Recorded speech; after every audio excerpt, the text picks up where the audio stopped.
The entire house feels gloomy because someone stays in bed all day, unable to care for herself. It's frustrating to watch her sleep away the hours, and I can't help but wonder how long this will continue. My mother-in-law and sister-in-law often criticize me, saying, "Drew, it doesn't matter if Tom is married or not. Your presence doesn't change anything since you don't contribute." My father-in-law echoes their sentiments, saying, "I'm Jane Brown, 32 years old, and I've been married for 5 years. My father passed away due to illness when I was in high school, and my mother followed not long after I got married. I have loved drawing since I was young and aspired to become a picture book artist. After finishing high school, I attended design school and began working as an illustrator at a small design firm. My husband worked for an advertising agency, and we met when he approached me to illustrate a character for a campaign. After 2 years of dating, we decided to get married. My sister-in-law also lived with my in-laws, and after we got married, we moved in with them. I transitioned to freelancing as an illustrator and started working from home with their support. I aimed to be a supportive wife and dedicated myself to housework, which wasn't difficult since my mother-in-law didn't care for it and left the tasks up to me. She gave me the freedom to manage the home as I saw fit. My sister-in-law, on the other hand, showed little interest in household chores. She often went out for drinks and dinners with her friends and colleagues, so we rarely shared meals. Yet we coexisted peacefully. However, 3 years ago, my life took a dramatic turn when I fell down a flight of stairs at a train station and suffered serious injuries. The accident left me with a spinal injury resulting in paralysis of my lower body. Initially, the shock was overwhelming, but as time has gone by, I've adapted to this new reality. My in-laws were attentive and supportive when the injury first occurred, though they likely didn't anticipate that I would never regain the ability to walk. As 3 years passed, significant changes occurred. My sister-in-law married and moved up 2 years ago, perhaps to the relief of my in-laws, who might have hoped for more peace. Yet, since then, their patience with my presence seems to have worn thin. I find myself nearly confined to bed now. Understanding the strain it would put on my parents, I knew relying solely on them wasn't feasible. The layout of my in-laws' old house doesn't accommodate a wheelchair, leaving me confined to my bed, unable to move without it. Thankfully, I had been working from home prior to the accident, a blessing as my upper body remains unaffected, allowing me to continue working. My care is now managed by a helper and a housekeeper who assist me daily. While if I lived alone, a helper could handle cleaning and laundry with family around, this isn't feasible. Though a helper can offer physical assistance, my husband's work commitments prevent him from providing the care I need. Despite my own good spirits, neither my mother-in-law nor my father-in-law, who recently retired, are able to provide the level of care required. According to guidelines, home helpers aren't expected to assist if healthy family members are present and not working, covering tasks like cleaning, laundry, and shopping. Initially, my in-laws would pitch in while taking care of their own chores, but over time, they stopped helping altogether. I understand that my mother-in-law, who has always disliked housework, found it bothersome to take on my tasks. My husband was attentive at first, but now he barely speaks to me. He dismisses my needs, saying, "There's nothing to help with. I have my own job to focus on, and caregiving isn't a man's responsibility." Though my in-laws' lack of support doesn't automatically permit the helpers to assist me according to regulations, one helper, concerned about my situation, introduced me to our housekeeper. My in-laws voiced their disapproval of hiring a housekeeper, calling it wasteful and extravagant. However, I have personal needs that must be met. If they don't handle my laundry, I won't have clean clothes to wear. "Are you trying to take advantage of me?" my mother-in-law asks. I respond, "Not at all, but given my condition, I need your help." At that, my in-laws looked at me as though I were a burden. My mother-in-law added, "We can't afford to spend money on a housekeeper." I assured her, "I'll handle the cost." I was grateful that I had continued working. With my financial independence, I arranged for a housekeeper to come to the house. Her name was Susie, a 52-year-old woman whose husband had passed away years ago, and she had no children. Susie's demeanor reminded me of my late mother, kind-hearted and gentle. She took excellent care of me, and I felt a sense of comfort with her presence. Now, the only people I can talk to are Susie and the helper, not my family. When Susie arrived, my in-laws quickly tried to take advantage of her. You should handle our laundry and cleaning as well, they demanded. No, Susie replied firmly. You're the housekeeper. It's part of your job, they insisted. Doing your chores will require additional payment.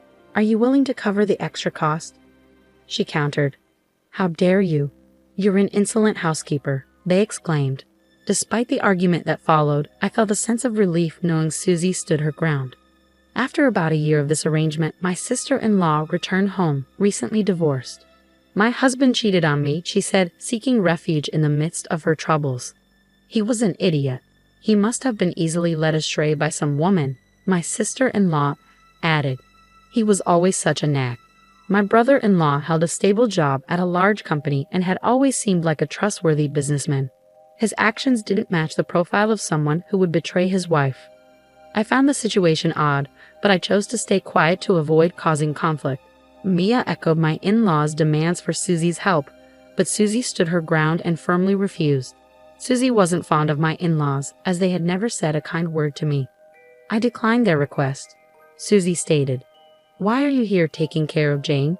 They claimed you were a useless housekeeper just like Jane. It must be because she's not paying you enough, they continued. After all, it's just a side job for her. Jane can't even take care of herself, so I have to rely on the housekeeper for help, they said. Mia and Kelly, you both can manage on your own, right? So there's no need for extra help. My in-laws' sarcastic comments intensified once Mia returned home.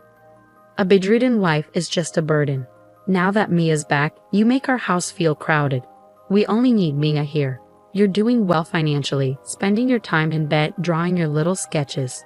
Even while I was working, my sister-in-law would go out of her way to enter my room and make cutting remarks.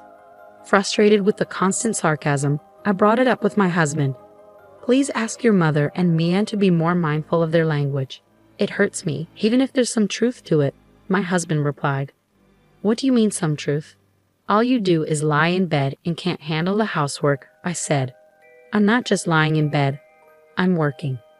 You're working from bed. It's not the same as having to commute to an office like me, he countered. I understand that, but I'm still trying my best to be productive, I responded. My family isn't pleased with you because you can't manage the house. They see you as unhelpful, he said. Do you really think so? Just try not to take things so personally. You'll struggle to survive if you let every little thing get to you. My husband showed little support or empathy. Though I understand the limitations of my body, his lack of concern for my well-being is disheartening. I long to walk and move as I once did, and I wish my husband could show some compassion and recognize how painful and difficult this is for me. Is it unreasonable to hope for some understanding? Despite trying to hold back my tears, they still fall. This accident changed my body, but I strive to stay hopeful and give my best. I refuse to lose hope. I remind myself that many others endure greater suffering. It's hard not having my parents around for support, but I take comfort in knowing they don't have to witness my struggles. Still, the realization that there's no one left in this house who stands by me. I feel increasingly despondent. I have no home to return to, and I wondered if there was a way I could leave this house with my husband.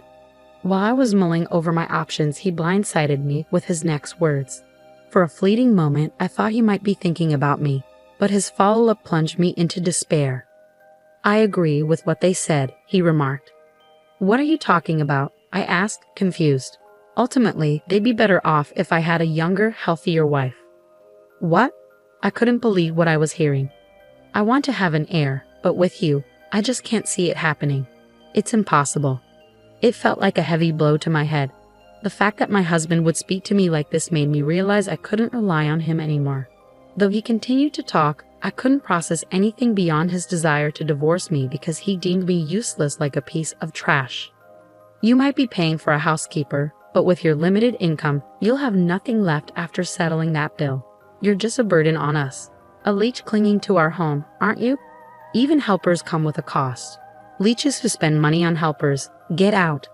After enduring such hurtful words from both my husband and in-laws, I felt there was no reason to remain here any longer. I thought to myself, I have no home to return to. I must find a new place to live. All right, I'll move out. I enlisted Susie's help in finding a new place to live. She gladly assisted me, and thanks to online procedures, the process was remarkably convenient. Once all the paperwork was sorted, I presented Tom with the divorce papers. Good, you finally made your decision. But don't blame me. Blame yourself for having such a body, he remarked callously. Very well. Are you certain you're okay with me leaving? I asked. Of course it's fine. I'll find someone more suitable for me. Everyone says I'll find a better wife. Will you be able to support yourself? He inquired. Don't worry about me, I assured him. We still have retirement funds, and Mia received ample compensation for that affair. Money won't be an issue for a while. So I won't have to rely on you anymore, he stated coldly. Sure, then do as you please, Tom replied indifferently. I couldn't help but feel that Tom was oblivious to reality. Without another word, I moved out, and despite the challenges, there were some silver linings. Living alone meant my helper could assist me with daily tasks like cleaning, laundry, and shopping, for which I was truly grateful.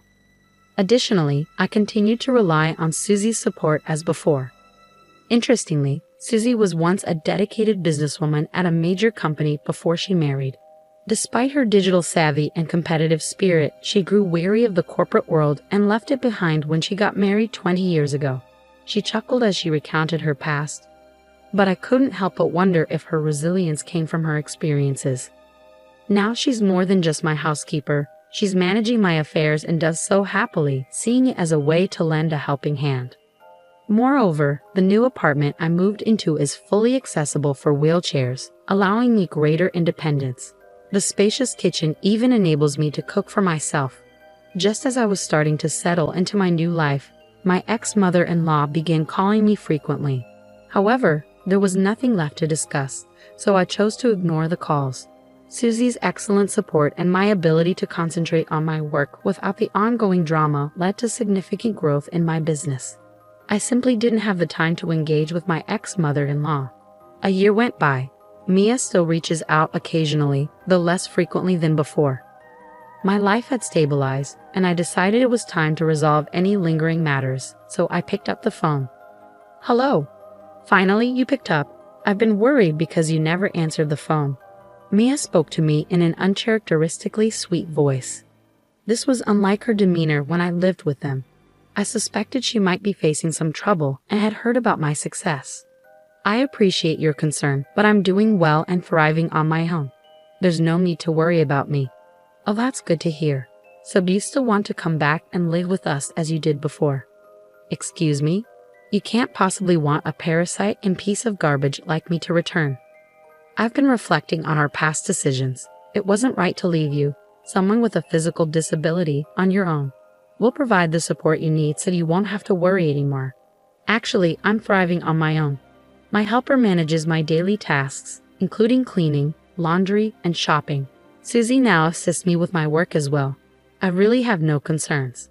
I heard you are earning more than Tom now. Is that true? Yes, that's accurate. At the time of our divorce, it seems he overlooked my growing income.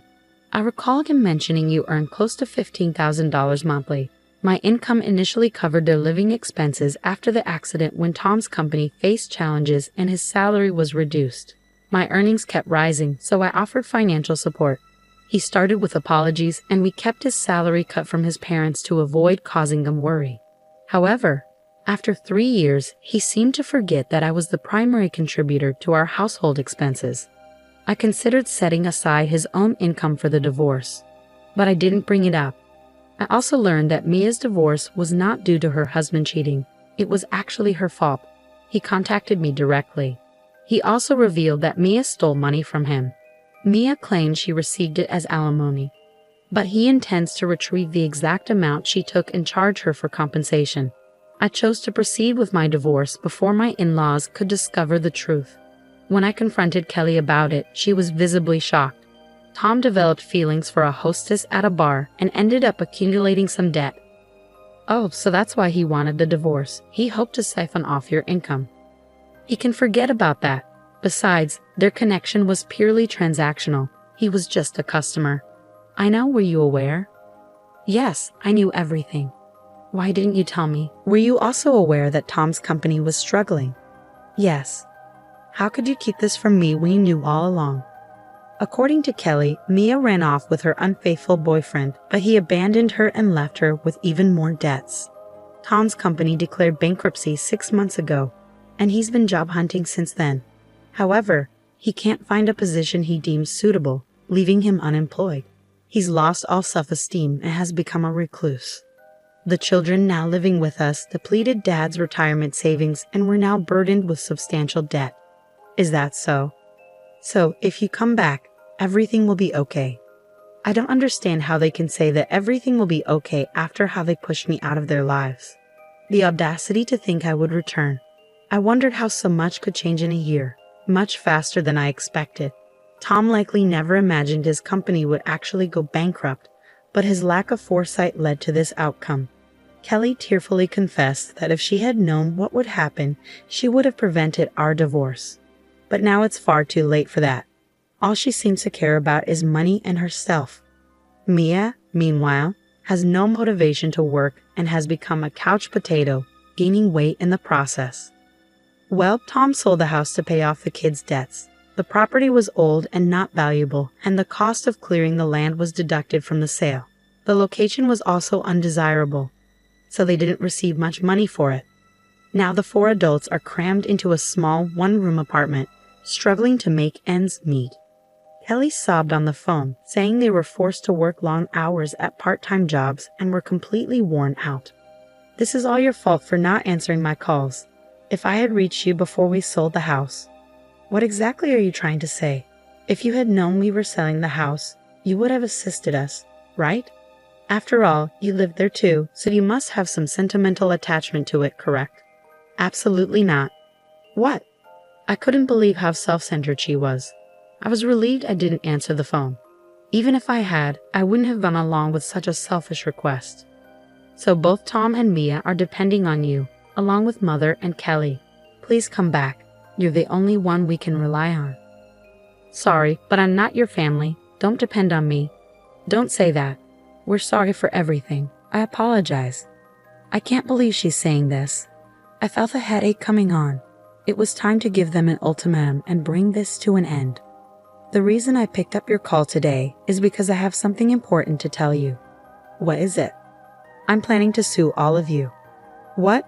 Why should we be held responsible? Tom didn't cheat on you, and he wasn't involved with the hostess bar girl. It's not about infidelity. It's about the mental anguish caused by the verbal abuse I endured from all of you. What? I informed her that I had recorded and documented all the abusive language they had directed at me. When I mentioned the evidence I possessed, she became visibly agitated and abruptly ended the call. Perhaps she realized that continuing the conversation could lead to greater consequences. It was interesting to observe her reaction. When my lawyer issued a formal request for compensation, Kelly carefully tried to negotiate a settlement, citing their current hardships. However, I stood my ground and refused to accept any offer that did not hold them accountable. I was asked to create an illustration, which brought me a step closer to realizing my dream of becoming a picture book author. Despite all the challenges I've faced, I remain committed to approaching life with a positive attitude and not taking myself too seriously.